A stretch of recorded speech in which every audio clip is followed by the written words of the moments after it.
In the Psalms, Part 1.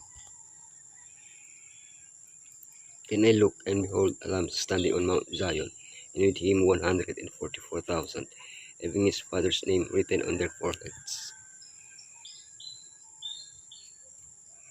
Beyond its function as a hymnal to be used in public and private worship, the Book of Psalms is an eminently prophetic book written by prophets.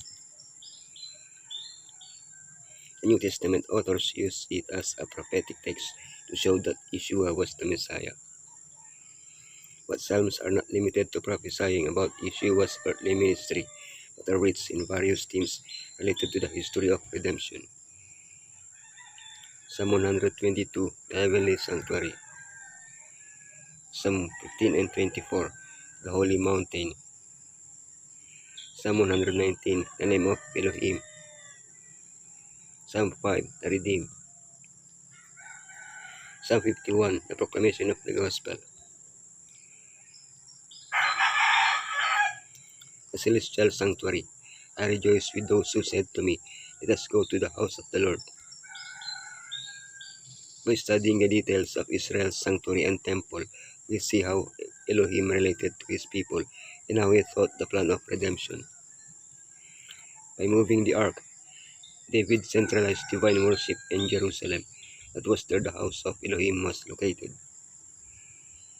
Psalm 122 prophetically points to the gathering of the redeemed into the New Jerusalem to worship at the real heavenly sanctuary. Revelation offers several visions of this heavenly sanctuary, from which the courtyard, which represents the earth, is excluded. The lampstand, the golden altar, the ark. Examining Psalm 122, we can also appreciate other themes closely linked to the message of revelation: praise, judgment, peace, security.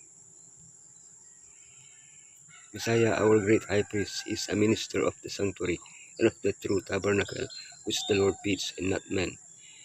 The prophet was permitted to behold the first apartment of the sanctuary in heaven, and he saw there the 7 lamps of fire and the golden altar, represented by the golden candlestick and the altar of incense in the sanctuary on earth.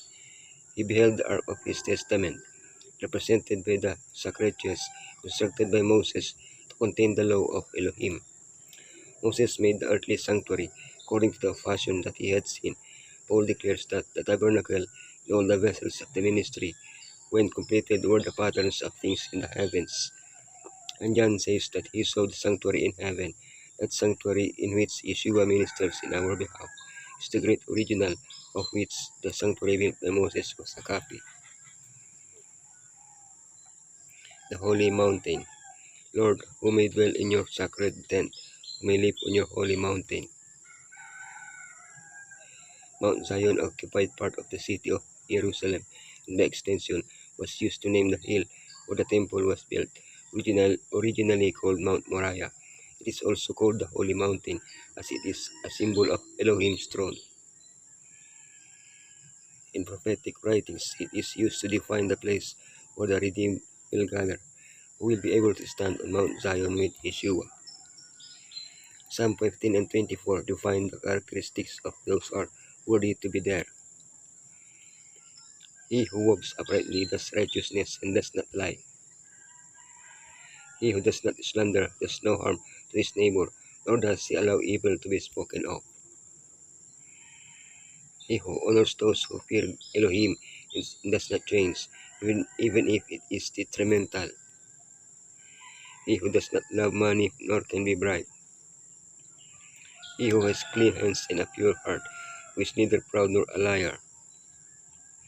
It's clear that none of us on our own meet all these requirements. Therefore, we can only be there by the grace and power of Yeshua. Praise be to him. The vision of the prophet pictures them as standing on Mount Zion, geared for holy service, clothed in white linen, which is the righteousness of the saints. But all who follow the Lamb in heaven must first have followed him on earth, not fretfully or capriciously, but in trustful, loving, willing obedience as the flock follows the shepherd. The name of Elohim. the night, Lord, I remember your name, that I may keep your law. Mount Zion is also closely linked to the name of Elohim. The name, especially in biblical times, was associated with the person's character. Therefore, the name of Elohim inscribed on the forehead of the redeemed goes beyond in the four Hebrew letters that define it, Yod He Waw He. Elohim's name is his unique and unrepeatable character. I am who I am. His name is his character, is his glory and his goodness. When the psalmist evoked the name of Elohim, meditated on his character, he was overcome with the desire to keep Elohim's law. Why? Because Elohim's law is a transcript of his character. Elohim's name will be inscribed on the foreheads of those who love Elohim and desire to obey his law. The glory of Messiah is his character, and his character is an expression of the law of Elohim. He fulfilled the law in its every specification and gave to the world is his life a perfect pattern of what it is possible for humanity to attain unto by cooperation with divinity.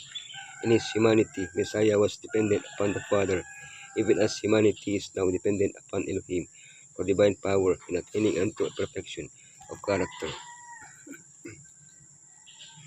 The redeemed. For you are not Elohim who is faced with wickedness. With you, evil people are not welcome. Psalm 5 draws a sharp contrast between those who accept Elohim and those who reject him. This psalm anticipates the definition of the two groups facing each other in the end time. Those who receive the name of Elohim or the name of the beast. The name of the beast. They shall not dwell with Elohim. They worship the beast. They are liars. They will be punished. They blaspheme against Elohim. The name of Elohim. They will dwell with Elohim. They worship Elohim. They do not lie. They will be redeemed. They proclaim salvation with joy. Difficulties will arise that will try your faith and patience. Face them bravely. Look on the bright side. Heaven is full of joy. It resounds with praises of him who made so wonderful a sacrifice for the redemption of the human race. Should not the church on earth be full of praise? Should not Christians publish throughout the world the joy of serving Messiah? If you make a mistake, turn your defeat into victory. The lessons that Elohim sends will always, if we learn, bring help in due time. Put your trust in Elohim. Pray much and believe, resting, hoping, believing, holding fast the hand of infinite power. You will be more than conquerors. Proclamation of the Gospel. Then I will teach transgressors your ways, so that sinners will turn back to you. We cannot deceive ourselves. We are all sinners. All as sinners were not worthy to proclaim the gospel of salvation. That was the sentiment of Isaiah and of King David.